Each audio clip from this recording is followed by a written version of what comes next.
बैठ जाएंगे अपने। रुकिए रुकिए।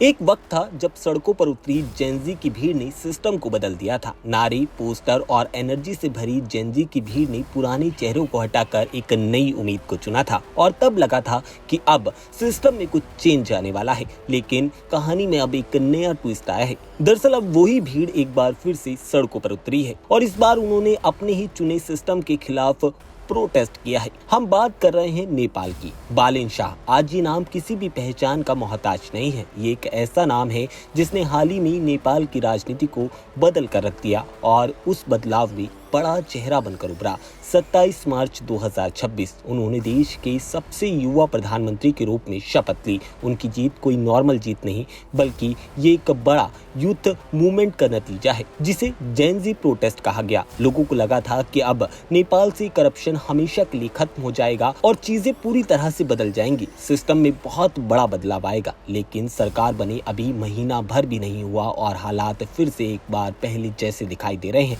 दरअसल नेपाल में एक बार फिर से प्रोटेस्ट स्टार्ट हो गया है और स्टूडेंट सड़कों पर हैं। स्लोगन लगाए जा रहे हैं। सरकार के खिलाफ जमकर नारेबाजी हो रही है। अब इस प्रोटेस्ट की कई वजहें हैं। चलिए एक एक कर आपको डिस्क्राइब करते हैं। दरअसल सबसे पहली वजह है स्टूडेंट यूनियन पर रोक। सरकार के इस फैसले से सीधे युवाओं को नाराजगी हुई है। स्टूडेंट्स का आरोप है कि सरकार संवाद करने की बजाय उसे दबाने की कोशिश कर रही है। स्कूल और कॉलेज के जो ग्रुप्स हैं वो इस प्रोटेस्ट को लीड कर रहे हैं। अब बात करते हैं दूसरी वजह की और वो है कि भारत से सामान जो आता है उस पर टैक्स है। आपको बता दें इंडिया और नेपाल के बीच बॉर्डर ओपन है जहां पर लोग बिना वीजा के आ जा सकते हैं। रोजमर्रा के सामान की बात करें तो भारत में सस्ता मिलता है लेकिन अब नई पॉलिसी के तहत 100 रुपए से ज्यादा के सामान पर टैक्स यानी कि कस्टम ड्यूटी लगाई गई है। इससे आम लोग और जो छोटे व्यापारी हैं उन पर असर पड़ेगा। नेपाल सरकार की माने तो लोकल दुकानदारों को इससे फायदा होगा क्योंकि सस्ता विदेशी सामान उनके बिजनेस को नुकसान पहुंचा रहा था।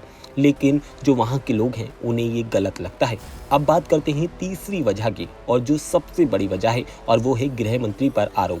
दरअसल गृह मंत्री पर आय से ज्यादा संपत्ति के आरोप लगे हैं और उन्होंने जो अवैध लेन देन किया है उसके भी आरोप उन पर लगे हैं। इसके बाद लगातार उन्हें ट्रोल किया गया और आखिरकार हालात ये हुए कि उन्हें इस्तीफा देना पड़ा। अब इन सब के बीच कई बड़े सवाल उठते हैं कि क्या बालेन शाह जो कि सिस्टम बदलने आए थे वही सिस्टम को संभाल पाएंगे, क्योंकि जो यूथ पावर है वो उन्हें कुर्सी तक पहुंचाती नजर आई थी। अगर वही सड़कों पर उतरी है तो राजनीति में अब कोई बड़ा गेम होने वाला है। ये भी देखने वाली बात होगी। फिलहाल नेपाल के जो हालात है वो सड़कों पर काफी ज्यादा तेज दिखाई दे रहे हैं और सोशल मीडिया पर नेपाल की प्रधानमंत्री को लेकर गजब के रिएक्शन देखने को मिल रहे हैं। आप हमें कमेंट सेक्शन में बताइएगा कि बालेन शाह इस पूरी मूवमेंट को कैसे कंट्रोल कर पाएंगे और इसका क्या कुछ निष्कर्ष निकल कर सामने आएगा। ये तो आने वाला वक्त बताएगा, मगर मौजूदा समय में बालेन शाह बहुत ज़्यादा ट्रेंड कर रहे हैं और आप हमें कमेंट सेक्शन में बताइएगा कि वो इस सिचुएशन को कैसे टाइटल कर सकते हैं।